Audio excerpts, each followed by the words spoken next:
Hello there and welcome to a brand new episode of The Drop Spot. It's me, Adam Savage, here, talking all things Fortnite competitive as usual. And we have got a great show planned for you. We are days away, of course, from FNCS semi-finals and grand finals coming our way too here. We need to break it all down for you. We really need to digest this. I've got two rebels who be a roosting, waiting in the wings. It's Taco and Levin. How you doing, guys? You know, I love seeing you both, okay? You make my days brighter. Taco, how in the world are you? I mean, you're in Grim Gate, it seems, but you're looking brilliant. How excited are you for these coming FNCS finals? I really couldn't be looking more forward to it, Adam. I mean, it's one thing to, get to participate, talk some FNCS. It's another thing entirely, though, to get to experience the Adam Savage introduction of a lifetime. So I appreciate you, my good friend, because you just stay gassing us up like no other, man. Levin, he's nodding, and I don't think is it sarcasm? I think it's legit, Levin. I am British, so sarcasm sort of just built in, I can't really help it. But no, I do agree. Always look forward to the Savage intro. Hey, honestly, it's my pleasure. And for you guys, whether you're listening or watching, wherever you are in the world, it's great to have you joining us because we have got so much to chat about, of course, as usual here in the Drop Spot. We're looking at FNCS Major 2 semi-finals and grands, obviously, because that's right around the corner. We're looking at ESL tournaments, how that is factoring into things, as well as the quiz. The quiz. I mean, I love this. I would do. I'm not answering the questions, but for you two, I mean, you absolutely, Levin, I think the quiz is one of your favorite things to do in the world at this point. I do have dreams about the quiz every night. I won't say whether they're good or bad dreams, but they're dreams, Taco, I think he's lying. I think it's nightmares because he knows that you're his competitor today, and he's a little bit worried about it. I was gonna say I have my own nightmares about the quiz. I'm not gonna try to sugarcoat it, man. I thought that it was Dunzo when school finished up for me, but turns out it follows me to this day, and now I've got to deal with Levin. We're bringing it back, and you two are gonna go square off 1v1 in this showdown. It's coming your way a bit later on, people. Mark my words. But first things first, of course, we're going to focus on the other things coming your way in Fortnite competitive. Before any of those things like FNCS, let's focus on a duo for a second here, because there are some big things afoot here. 2 words: Peterbot, Pollo. Okay, big news in the world of Cash Cups here. All 6 games won in last week's Duo Cash Cup final. Won all 4 finals this season.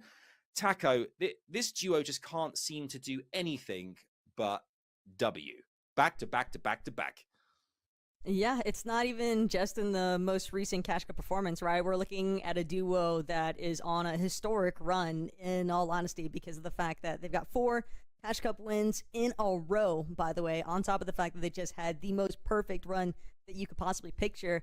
And I think another impressive remark on it is the fact that they had double-digit elims in every single one of those matches, which is honestly just quite disgusting. I mean, as a team coming out of Grim Gate, there's a big reason why I said it behind me. It's quite a powerful POI to land at. Yeah, it's almost getting tiring talking about how good Peterbot and Pollo are because, we've just not seen domination like this from a POI and from a duo in so long. I mean, everybody's always trying to figure out the answer of like what makes them so good, and I think there's a lot of different factors, Taco. But ultimately, man, you just look at 2 players who are 2 of the best fighters in the region, undisputedly. 2 players who are incredibly motivated. They're landing at an amazing spot that gives them the sort of advantage that really plays into their style of play. Like it's just a perfect storm for them, and they're really making good use of it. Yeah, and the fact that, you're also just looking at a team that has essentially conditioned the entirety of NA to just want to forfeit the rights to high ground. I mean, you see it talked about all the time recently on socials, on streams, everyone just kind of taking note of the fact that as long as Peterbot and Pollo are in the lobby, you can't really contest the high ground. And it's just so crazy to me how overwhelming they can be to kind of just have an entire region on lock, essentially, in terms of the fact that, yeah, high ground, we establish it, and nobody else can take it from us. They really have been. unbeatable. It's probably the word to use, because you can see that they continuously win and win and win. With that does come a lot of pressure, though, I guess, in some capacity. But at the same time, we all saw kind of the beginning of the season the strength of the Grimgate medallion. I mean, it's a game changer. I mean, how have they perfected it? Do you think, Taco? You know, in terms of, like, you know, obviously to get it is one thing, but actually, how have they done it to ensure that they always at the end of games do finalize things and finish things off in style? It's honestly just a really strong tag team effort. Like I was already touching on the fact as it comes to high ground, they are just a really strong duo in terms of the fact that they kind of have a great understanding of preventing other teams from trying to chop them on height, or even better still, they have that surprise element. They are an excellent duo at striking and just, again, overwhelming teams that try to look to control the high ground, because you can't really prevent a team with that Sir Medallion to actually challenge you for the height. Yeah, I mean, Levin as well. Like the high ground, Taka makes a totally valid point. The high ground is so key, so pivotal. But if someone is going to try and attempt to take the crown from them and try and beat them somehow this season, I know you and I know your years, or as a pro player. If you could be competing right now against them, you choose not to, and I respect that massively. What would you do, Levin? What would you suggest is the best way to go about business here against Peterbot and Pollo? Look, I have to say the best way probably is don't bother, don't try. It's over. You know, we many have tried and many have failed, and I think, you know, in my wisdom and my experience, as Adam says, you know, if you want to, you know, verify that, go and watch the performance eval games me and Mini Miner play. Spoiler alert, we are not great, but I will say, in my experience and my expertise, I think it's clear to me that these guys are a team that you almost can't stop unless you're cutting them off right at the source, which is Grimgate itself, right? And so if they are going to be stopped, it's going to come from a team contesting them off spawn. And the problem is that there's a lot of teams who probably look at that and go, is it really worth us trying to beat these guys, especially where we haven't been landing here all season? Like, these guys have been landing there all season long. They've been contested by a couple teams. They've developed strategies now at this point where they'll be confident. And don't get me wrong, I do think come day 2, right, when people are a bit more desperate, they're thinking we have to do anything to save our FNCS. Grimgate is the way to do that. They'll probably be contested. I think they'll handle it incredibly well, Adam. They're just so composed. They're mentality monsters. You know, it's like you can't phase them, I feel like. So I expect them to be near enough unstoppable. Okay, will they be unstoppable? Let us know on socials if you agree. Can anyone beat them? And if so, who do you think could be the ones to do it? Obviously, FNCS semi-finals, grand finals it's a coming. It's very, very close now. We've all been kind of waiting on bated breath for this to unfold, to see exactly how Major 2 ends, you know, and kind of who's going to be the victors across all different regions here. But I guess we should kind of, there's been a couple of weeks now. We're going to break it down for everyone at home first and foremost. Obviously, we've got semi-finals this weekend. We've got grands the weekend after that. Now, they have the same format as last season, the semi-finals. But I guess in a previous show, we asked Vivid to do this in like 60 seconds, which is kind of crazy. I don't know which one. Maybe if you could give us the highlights, maybe here. I'll ask you first, Taco. I mean, in terms of the actual format itself, what can people at home expect to see unfold, give or take, over the next 2 weekends?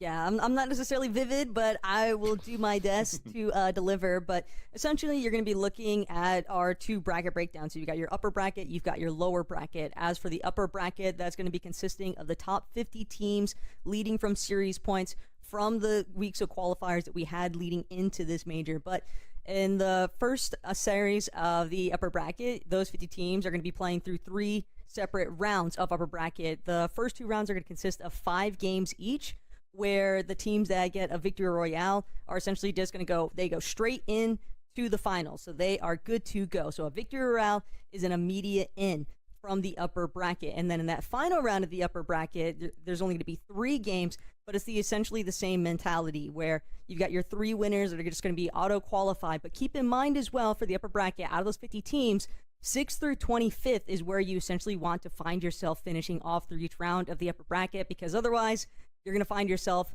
falling to the lower bracket. And keep in mind, the lower bracket teams, they are also going to have an opportunity to essentially work their way into the upper bracket, because the lower bracket is also going to consist of 3 rounds in itself.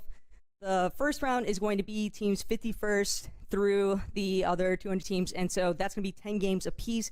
Keep in mind that the top 30 essentially from each round of the lower bracket is going to find their opportunity to then compete in the upper bracket, because again, 6th through 25th is where you have to stay. 27th through 50th will find themselves getting demoted essentially to that lower bracket, and this will essentially be a rinse and repeat up through the lower bracket in round 3, where you're only looking at the top 50 duos in the lower bracket. And that's going to be 3 games, so you're going to find 15 duos. So if you are in 1 through 15th in that final round of the lower bracket, that will be your entryway point to grand finals. But again, a lot of stress being applied here, because in that final round of the upper bracket, it's going to be your top 25 duos. So that's what's going to essentially consist of making up our final grand final teams. It's a lot to work through. There's a lot of stress, I think, especially for some of our players, because again, in the lower bracket especially, if you don't find yourself maintaining that top end threshold, you're just going to be eliminated. That's going to be the end of your FNCS run. So a lot of pressure definitely being applied to some of these teams. I prefer Vivid's explanation, to be fair, but yeah. Well, actually, it's too late for you that. You just got away with words, man. I don't know what to say. I've just emailed production and asked if your name strat could change to The Better Vivid. So that could be coming soon. I'll have to wait and see if that's going to happen or not. Vivid will love that. That was amazing, Taka. I mean, you're right. The process of getting to the final is the multiple arms to it, but once you actually get there, you kind of really do kind of thin out the best of the best, each region, each season, and here we are. We've got ourselves everything coming much clearer on the broadcast, actually on major semi-finals on the Friday, Saturday, and the Sunday, which you can catch on Twitch, YouTube, or Legends Landing as well there. So it's totally accessible, and you guys at home can check out every single second of it too. Levin, the explanation was pinpoint. It was top draw, as we'd say. Yeah, no, covered all the bases. Again, with the nature of that format, obviously, the teams in upper bracket, they have a lot of opportunities, right? You have the 5 games on day 1 and day 2. And then, of course, as long as you can stay sort of in that top half of that lobby, you're going to move forward. And then that last day, like upper bracket 3, as much as it's, the 3 games, it's like ultimately the points you get from winning just like one of those 3 games would be enough to secure you, right? It is like still top 25 to sort of move forward, but yeah, there's a lot of leeway there for those teams. So I think, based off of what we saw last season, it can get very dramatic. It can be very fun, right? We had like fan favorites in Mongra and Savage who like barely qualified. Like it took them till like the last game. They came up from lower bracket and it took them till the last game to do it. So I'm sure we'll have some craziness happen at some point. We thrive off craziness. Yeah. That's what we love. We want to see. We saw like last season, what was it? 1 point in it on EU. I mean, Thomas HD came so close. It'll happen again. It'll happen again. It'll be fine. Let's actually take a look at upper bracket versus lower bracket. We kind of focus on a couple of teams each here to kind of really highlight. Let's kick things off here with our upper bracket first and foremost. Levin, a couple of duos here. Kick us off the first one here. A duo that you think is definitely worth watching, that you think could go all the way and do the business out there. Yeah, there's a couple that have really impressed me so far this season in EU, and I think one that's definitely been a shining light, Trulex and Chicho. They're a team that their influence has been stamped not just into every EU lobby you watch nowadays, but lobbies all around every region with just how they like to play for Surge and the sort of typical Trulex Surge bases. I think one of the key factors for this duo is that their top performances this season come off the back of, a very disappointing lack of a grand finals appearance, right? They barely missed grand finals last season. They couldn't make it through semi-finals. And I think a lot of people were a bit surprised because, Trulex and Chicho, these established names in EU, they've come so close in the past before to winning. They came second in an FNCS last year. And Trulex has actually won an FNCS before. So again, these are top tier players. And, when they didn't qualify last season, it was like, hold on a minute, what's happening here? But they've come into this season, Adam, and they have showed everybody why they are still a top team. Some decent performances in qualifiers as well. The key thing here, they land at restored reels, and you will see them in a lobby if you watch the upper brackets, because they will have a massive, big, tall Surge base where they're just getting everybody, in that area, a big problem, right? Like you try rotate through there, you're getting tagged up by, Trulex and Chicho at some point. And their end games are so consistent, right? They just have this knack for getting to end game and just getting really deep in those end games as well. So a really exciting team, a top contender in that you know, in a season for EU where you can't really call anybody a standout favorite, they are definitely one of the teams that I think will be in that sort of top 5 area. All right. That he's spot on, isn't he, Taco? He's spot on. I mean, they're a team that are looking. This is a duo as well. I think I've been together since the start of Chapter 3, similar to Cami and Seti. So that chemistry is clearly there, and it's paying dividends now. We've seen that consistency goes across the board here. Let's go back and forth here. Let's do one from upper bracket. Let's go one to lower bracket now here. Taka, let me take one from you. A lower bracket team that you're really looking forward to seeing, who you think are still definitely worth looking out for come the last stage of this competition. As far as I'm concerned, I mean, I have to point out the elephant in the room, man. It's Savage and Mongrel, right? Like, that is a team where I think many people were kind of surprised at the fact that they even had the results that they did leading into this season's major, because week number 1, it started off pretty solid for them, in all honesty, but it seems as though the consistency factor has not really been able to hold strong for Mongrel and Savage. And I think more specifically, it's the fact that this is a duo that definitely has the components necessary to find themselves in that upper echelon of the European like Fortnite competitive, but at the same time, there is just such a mass increase across the board in terms of the way that we are seeing so many other teams just choose to adapt the flexibility that's involved nowadays as well. And I think that for Savage and Mongrel, given that their drop can be a little bit tumultuous, it just depends on whether or not they're contested, because we've seen them get contested multiple times throughout competition. Savage, I think, historically one of the most contested players on EU as far as FNCS events are concerned. And so I think that Mongrel has definitely made a lot of great adjustments, but overall, it's more so the fact that they just need to find their line of consistency to get their success, because it would be crazy to think about a grand finals that doesn't have Mongrel and Savage in it yet again. Yeah, I think that's fair. I think the big thing obviously is that they are the fan favorites. Everyone wants to see them there. Yeah. The path to making it there just becomes so difficult, right? Where they land at that sort of Savage split is just it's such a highly contested spot, and understandably it's a really good spot, right? You know, there's a lot of metal there, which we know how valuable metal is, you know, for POIs. They have access to that forecast tower really quickly nearby towards the west, so it's a highly contested drop. In the games where they are able to make it out of spawn, if that happens, you know, fingers crossed, I think what we've seen this season from them is that their end games look a lot better, a lot more cleaned up. That, you know, they have a better understanding there, and so I am confident that when they make it off spawn, they will be able to do enough to get themselves out of lower bracket, and hopefully, you know, in upper bracket as well, then get themselves into grand finals again. Because come on, man, we need Savage and Mongrel. We need it. Yeah, we need that. We need that. We the fans want that too. All right, I'm going to ask you for one lightning quick one each now as well. Here, break it down quick and fast for us. Levin, an upper bracket team, go, a duo. I'm sticking with the Balkans. I'm going with Haris and Skivvy. One of the few duos that has consistently impressed me this season. Again, not many duos that have just been standouts, but if there was going to be one, I'd probably say them. They're just so good, so clean. They sort of land towards the west of Grim Gate, right, where Canada and Cooper land on NA. Always making it to end games. Really solid fundamentals. Really underrated players. Skivvy's one of the best IGLs around right now. Haris, top fragger. They're going to be doing really well this FNCS for sure. Yeah, I'm actually going to stick to that lower bracket threshold as well, because Miro and Dukes are a team that I've definitely got my eyes on, considering that they were essentially the catalyst for the great snaketing that took place in NA. So for those two, they've got quite a lot of work set out for them.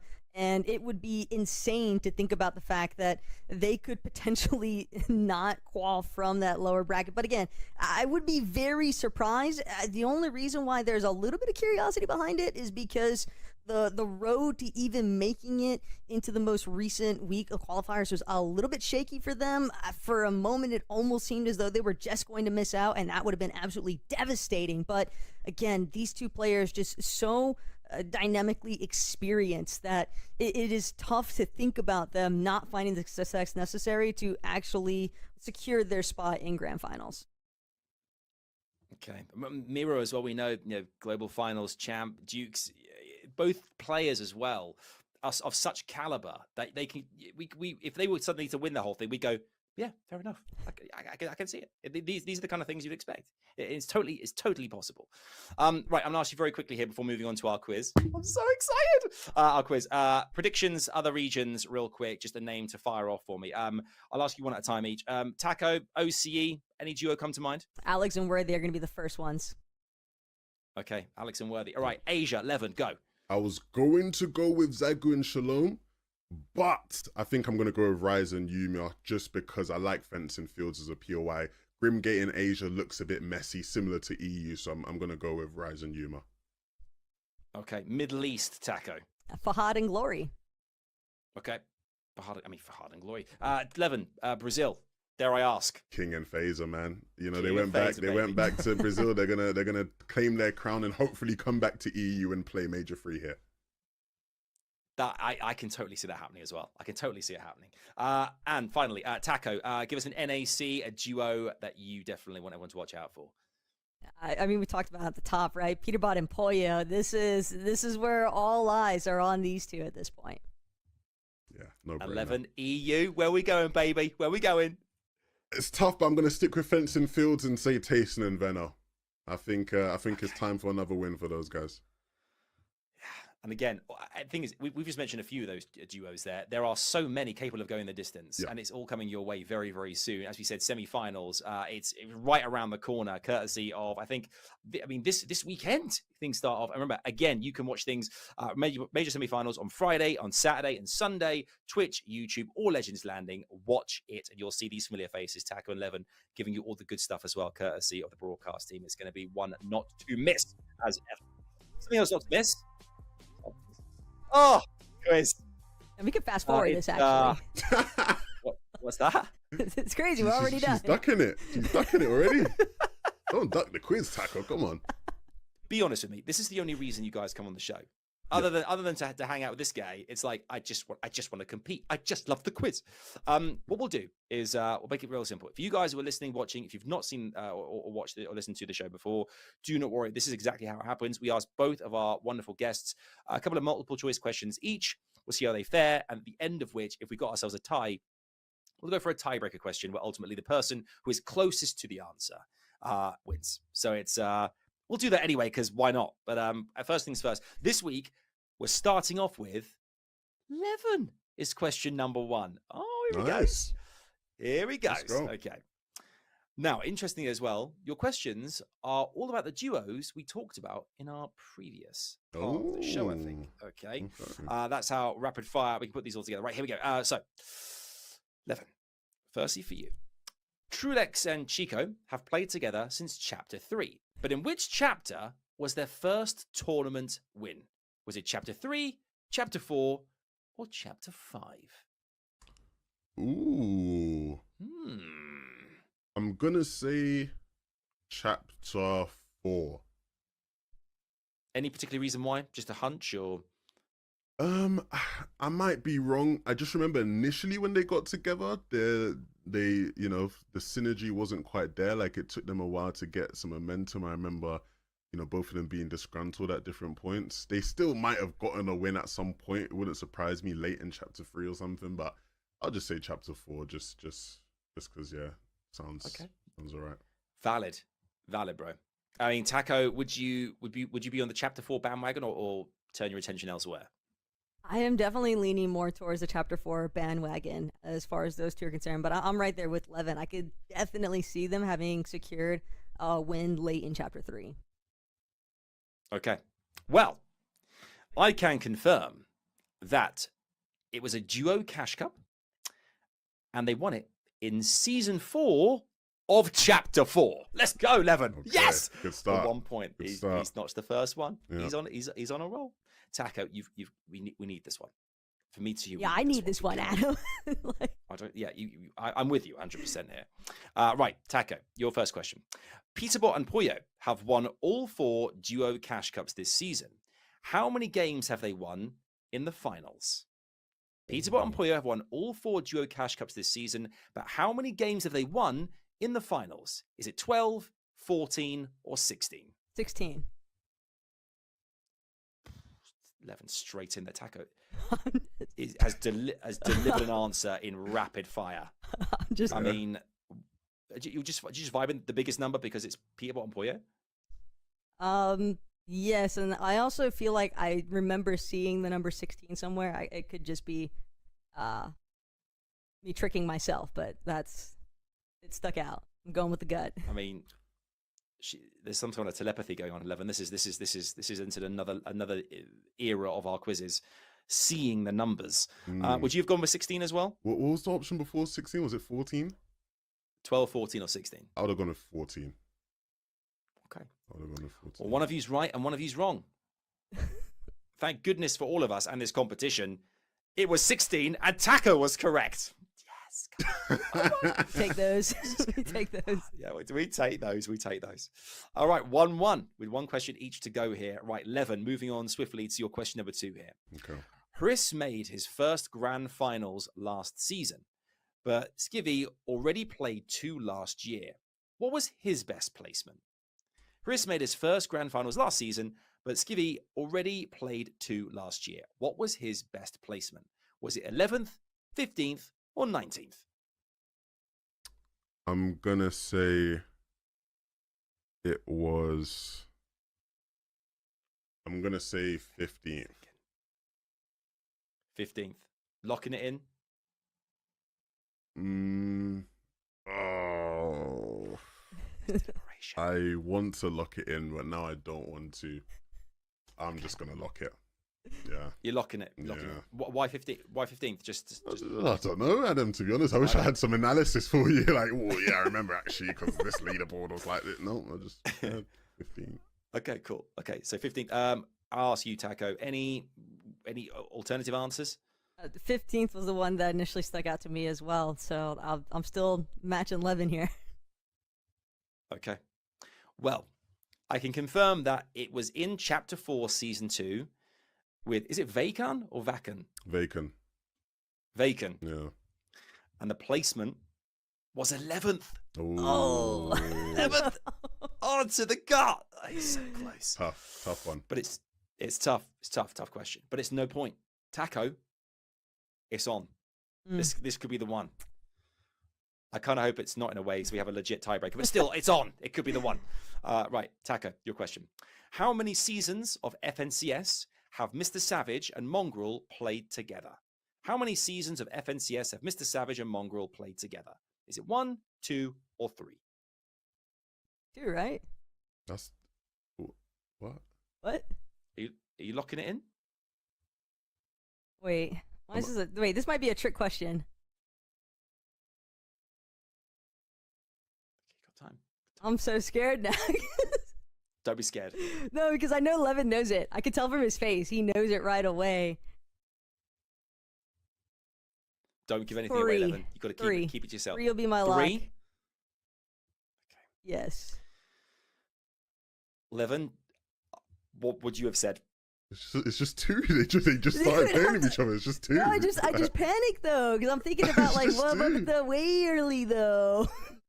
I don't like. Nah, it's just 2. Well, yes. Well, okay. So the answer was not 3. Inclusive of this one would be 2, but last season was the first. So it wasn't 3, sadly. Yeah, So it wasn't. I second. No, listen. I literally just Why second did you guessed myself. psych yourself out of the question? Because I was like, it's got to just be 2, but I was like, that's too easy of a question. Okay, so maybe that's there's like why a I hint. reacted like that. That's why I reacted like that. Cause I was like, there's no way this is a real question. Like, that's the easiest question I think I've ever heard in any Josh Spot quiz. They were rigging it for you to win, and you tricked They really yourself. were. Look, Well, yeah, it's just like I said. Hey. I panicked, then, because I was things like, "There's happen. no way it's that simple. These questions are never that easy, Levin. Like, Taco, they're never Taco, that easy." Taco, just say that you threw the competition for the tiebreaker. I did throw Just it say- entirely for the I knew it. tiebreaker, I knew it. clearly. I knew it. Okay. So tiebreaker question. Here it is. Whoever's closest wins. Across all regions, there were 300 teams in the first round of the upper bracket last season. How many of those teams qualified to the grand finals? Across all regions, there were 300 teams in the first round of the upper bracket last season, but how many of them, those 300, qualified to the grand finals? Ladies first. Taco. Okay, repeat the question one more time. Okay. Across all regions, Yes. there were 300 teams in the first round of the upper bracket last season. How many of them qualified to the grand finals? Just from the first Of the round? 300. Yeah, no, yes, no. How many of the 300 teams qualified to the grand finals? To the last weekend.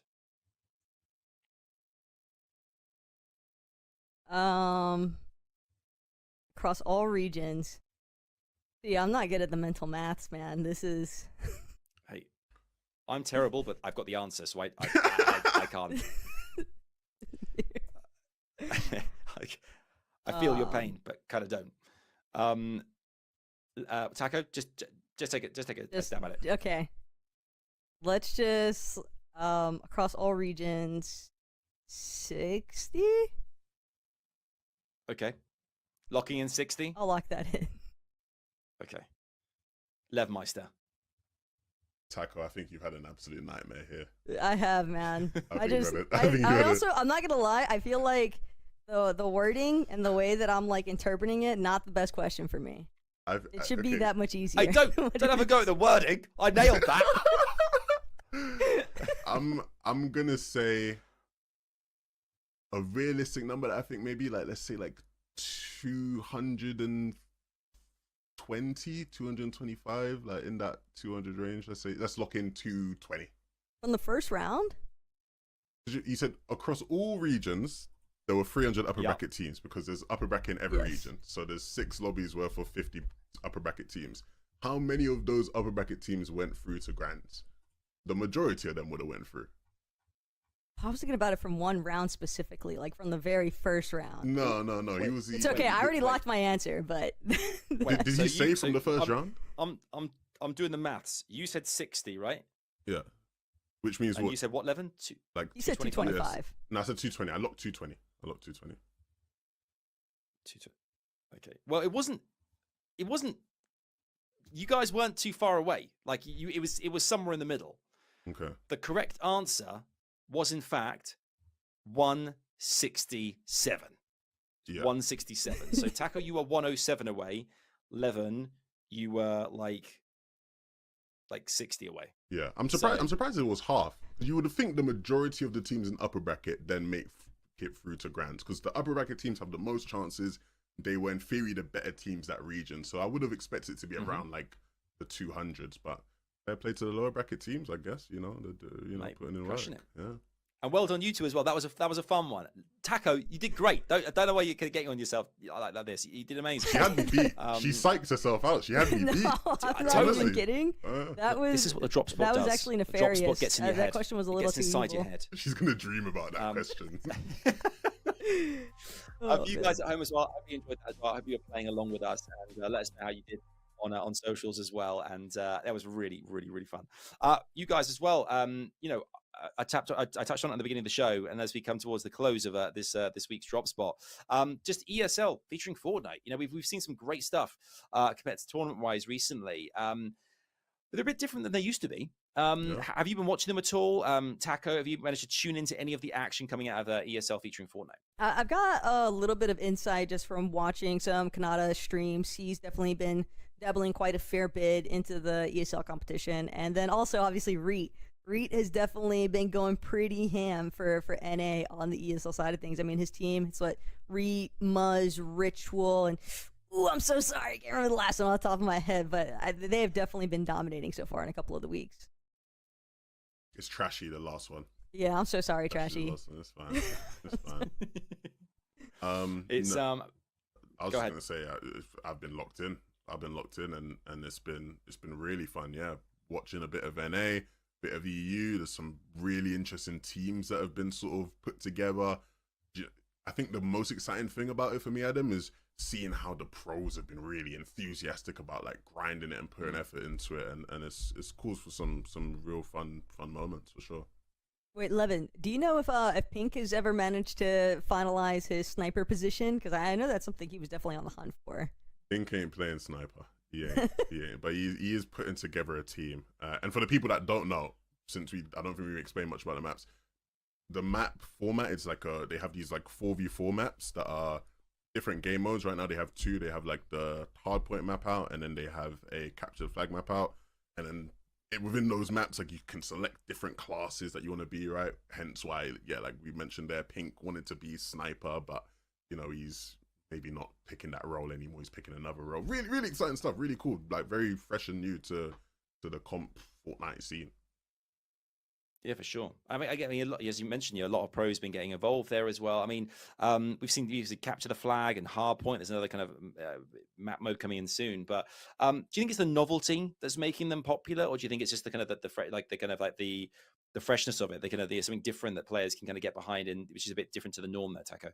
I think it's definitely a mixture. The fact that players are just kind of having a really fun time experimenting with the 4v4 format. It's got to be exciting, right? You get a chance, get three other, squad mates essentially to work together. And I do think as well, just with the way that Capture the Flag and Hardpoint work, a lot of the pros have just been having fun, kind of experimenting with different sort of strategies. But it's largely just the fact that it's a new and creative modes for them to get to kind of gauge their skills on and see how exactly they're able to mesh and adapt with these new map introductions. Yeah, it's new, right? And so that novelty definitely helps. I think ultimately it's like the ability to be in a much more controlled environment. It's like, we love BR, and part of why we love BR is how hectic and chaotic it can be, right? And whereas this is a much more closed off, it's 4v4, the map sort of stays the same each time. You could prep certain strats for it in really cool, fun ways. And of course, the scope for potential for tournaments coming in the future that maybe haven't been announced yet, right? I'm sure the players are all getting excited about what this could be and grow to be, and that alone is like, the carrot on the stick for them that keeps pushing them forward. Yeah, absolutely right. And as we as Taco and Levin so brilliantly mentioned there, this is just the beginning. Could be the first big step in UEFN competition, so make sure to keep tabs on that, as well as the fact that FNCS semi-finals, we mentioned this earlier on, it kicks off this weekend. You got Friday, Saturday, and Sunday. It's on Twitch, it's on YouTube, or Legends Landing. Check it out. Then grand finals as well. There's so much to look forward to, guys. That's what I love about competitive Fortnite. There's always something brand new that we can get excited about here. As we wrap things up, let me ask you both where everyone can find you online as well.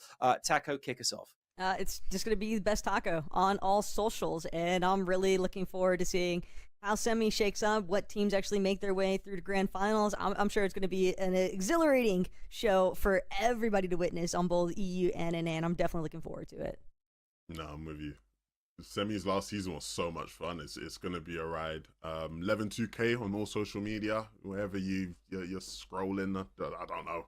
Wherever people find people online nowadays, 11-2K, you'll probably find me there. Wherever you're scrolling, Levin will be there somewhere. Yeah. Remember that. He'll be out there somewhere. A massive shout out, of course, to Levin and the best Taco, a.k.a. the better Vivid.